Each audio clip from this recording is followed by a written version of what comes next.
Bonjour, aujourd'hui on va parler de la marche afghane. Je voulais juste vous indiquer deux, trois choses à ce propos. Parce que le but, bien entendu, c'est pas d'apprendre à marcher, on sait tous le faire. Mais c'est d'apprendre à marcher en conscience par la respiration. Dans notre Occident, nous avons tendance à développer très peu notre cerveau droit. Et la marche en respiration consciente nous aidera à le développer. Donc je vous invite à faire cette marche gentiment, à l'apprivoiser et peut-être au bout d'un moment de sentir que vous n'êtes plus la personne qui marchait, que vous n'êtes plus cette personne qui observait, qui analysait, qui percevait le monde autour de vous, mais peut-être que vous devenez une partie du paysage, que le paysage vous traverse, que vous ne savez plus qui est qui.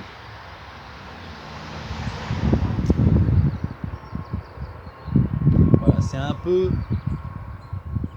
une des choses que cela peut nous apporter, un certain apaisement du mental, et puis une expérience un peu plus méditative, où on est dans une unité, dans un tout, qui nous fera certainement du bien, là où on en est de notre cheminement dans notre existence. Voilà, je vous dis à bientôt, et je vous laisse maintenant avec les explications un petit peu concernant cette marche afghane ou respiration consciente. À bientôt.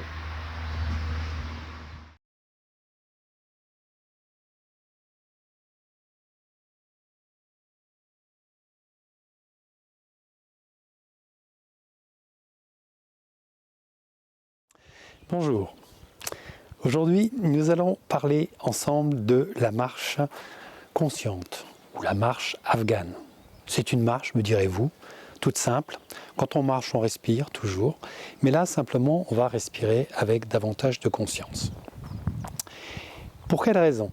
Alors, je vous explique en quelques mots. Lorsque vous respirez consciemment et que vous faites des respirations avec des plateaux, c'est-à-dire vous restez un petit moment poumon plein, quand vous soufflez vous restez un petit moment poumon vide, ce qui va se passer, c'est qu'il va y avoir à la fois poumon plein une meilleure oxygénation pulmonaire, et quand vous êtes poumon vide, ça produit un apaisement aussi au niveau du rythme cardiaque. Donc ce sont des choses qui sont favorables, et c'est pour cela que la marche afghane ou consciente est intéressante pour tout un chacun. Elle a aussi pour but de calmer le mental lorsque l'on est en train de marcher.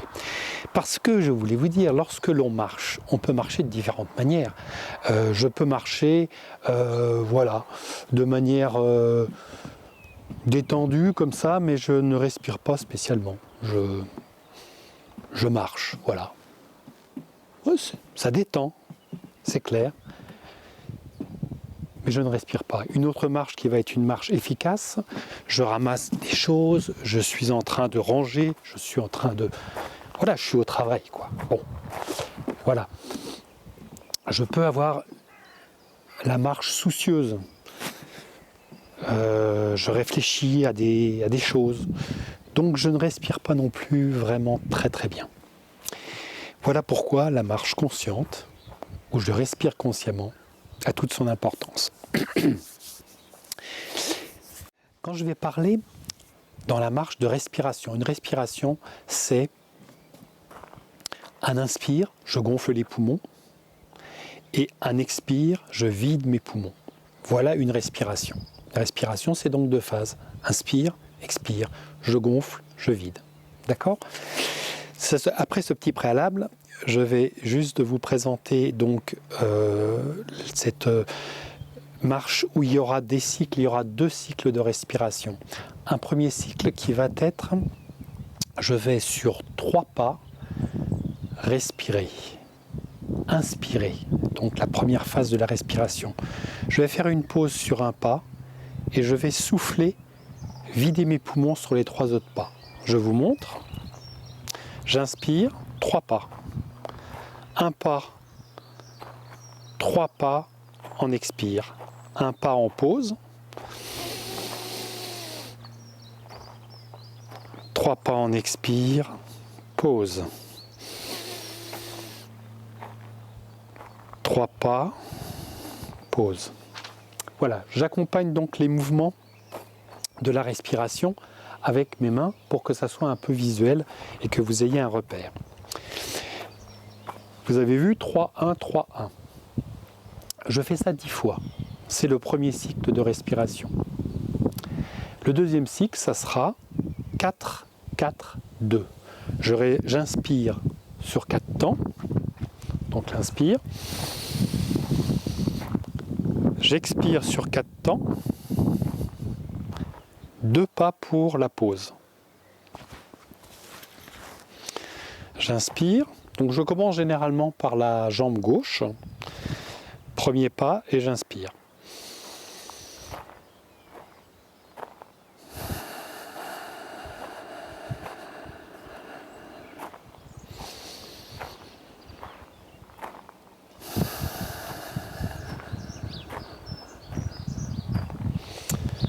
On a fait donc le deuxième cycle.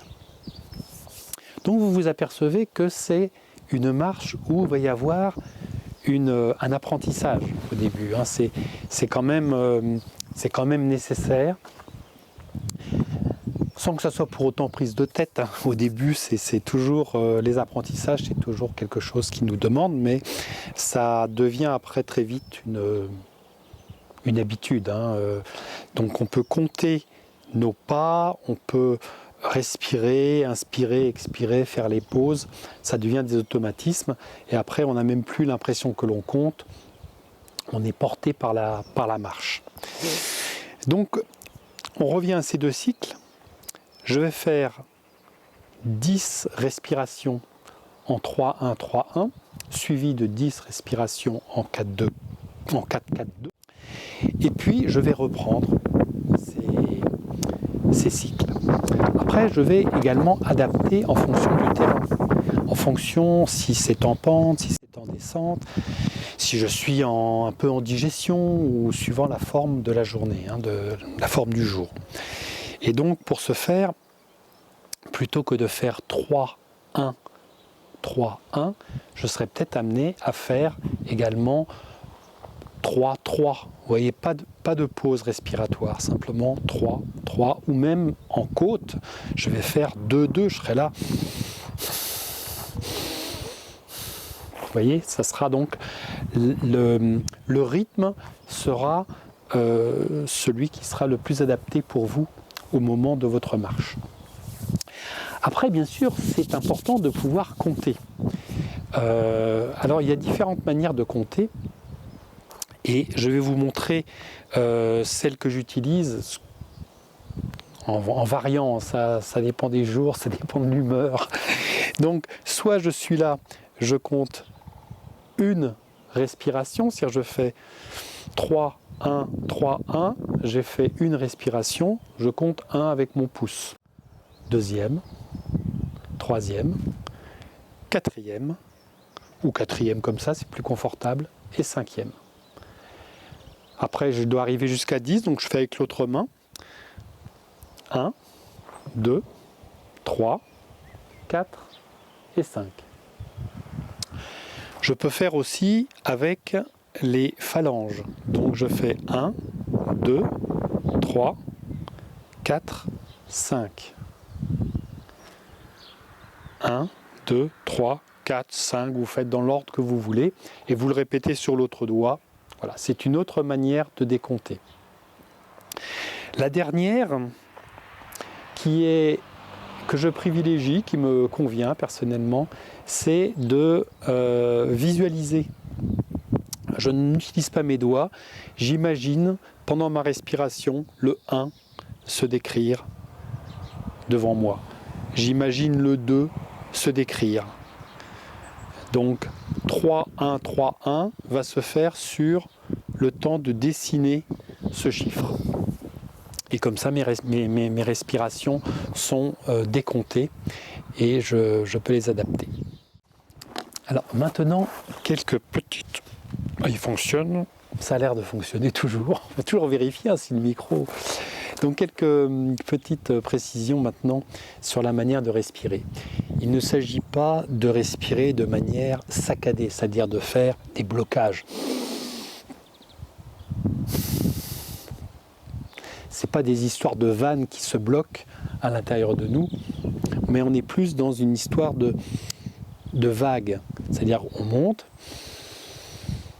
petit plateau, et quand j'arrive sur le plateau, j'y arrive en douceur. Et puis après, je descends. Et je fais ma pause poumon vide, mais tout tranquillement.